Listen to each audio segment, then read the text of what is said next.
challenge with specialty pharmacy data that it comes from a data source that is not industrialized, and hence quality of data that comes out of this data stream is highly inconsistent, poor in quality because of the varying level of sophistication across the specialty pharmacy the ecosystem. A patient can be targeted by several players at the same time. So it's not a waterfall or a cascading process. Sometimes you have multiple stakeholders engaging with the patient at the same time. So you could have hub working with that patient, and you could have specialty pharmacy. So it's difficult to figure out who is the patient steward at that particular time and who is in charge of ensuring that patient gets across on the other side to fulfillment. That kind of brings me to the next part of the discussion.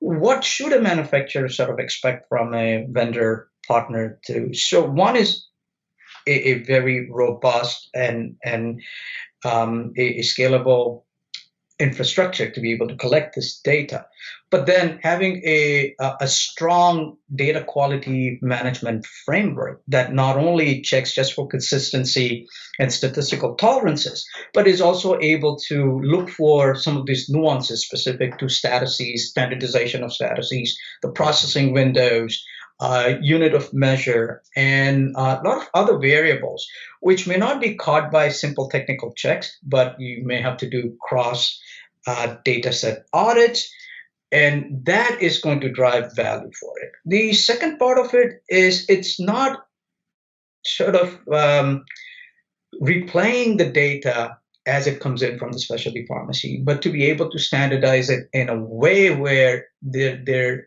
is no uncertainty around patient triangulation left.